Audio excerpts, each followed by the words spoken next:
by 2050, what percentage do you think that should be in order for us to become carbon neutral? I better not opine on that because I don't know, but I will tell you this, and I see where you're going.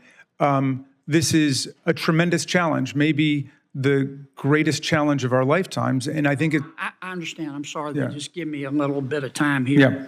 How many people are there in the world? What's the world's population? Is it now 4.5 billion? It's about 8 billion. Is it 8 billion? I'm not trying to trick you. All right. I had to look it up myself. I should have updated on that. It's 8 billion people live in the world. 8 billion, okay.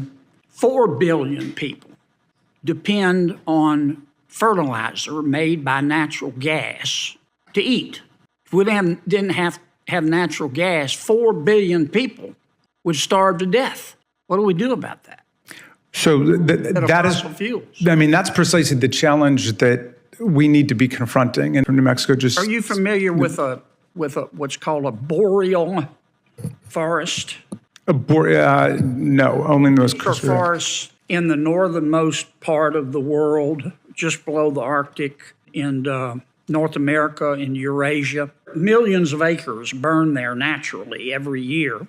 Wildfires in the boreal forests in North America and Eurasia in 1 year, 2021, released double the amount of all global CO2 produced in 2001, and 3 times as much as the Inflation Reduction Act is projected to reduce by 2030. My point is, Inflation Reduction Act is going to end up costing about $1.2 trillion. Presumably, there are estimates about how much carbon it will reduce by 2030. American people are going to spend a lot of money, $1.2 trillion. For what? The carbon released by naturally occurring boreal forest fires in 2001 is 3 times the amount we'll save by asking the American people to spend $1.2 trillion of their money on the Inflation Reduction Act. Now, unless you're the reason that your parents drank, that doesn't make sense, does it? So thank you. I mean, it's a trenchant question, Senator.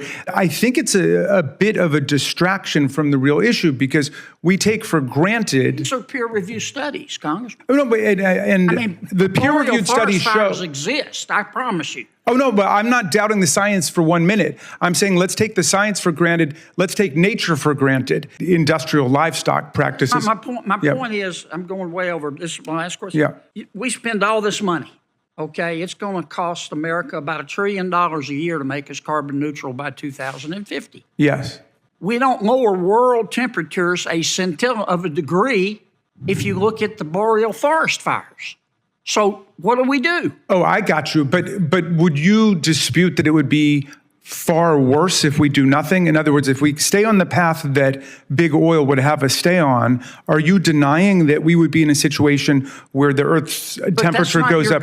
That's not your goal in trying to make us carbon neutral. Is to be it's a zero-sum game. Your goal is not to make it better. Your point is, as I understand it, that the world will end if we don't achieve the carbon neutrality. Right. We want to prevent calamity. We want to make our one planetary habitat as livable as possible, right? Do we need to spend trillions of dollars fighting the boreal forest fires? Well, let's go back to the Inflation Reduction Act, which you invoked before. Most of the money which you're describing as being spent on climate change measures was actually tax incentives for the stimulation of renewable energy. Agreed, but they're not stopping the boreal forest fires.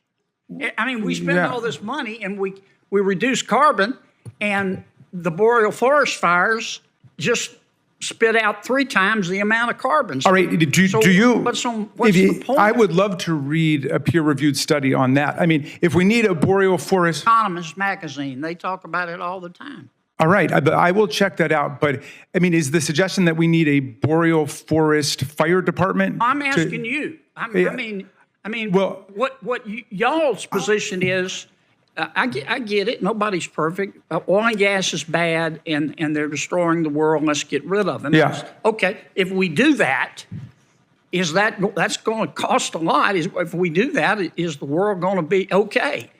No. I got you. I see where you're going. But let's, if I might, Mr. sorry, Chairman, Mr. Chairman. if I could just take your beautiful state, which is very close to my heart. I lived in New Orleans a couple of times. Come back and spend money. But I definitely will. I plan to do that. Louisiana has traditionally dealt with hurricanes, but is now experiencing hurricanes of much greater velocity and much greater ferocity under the climate change conditions. Really?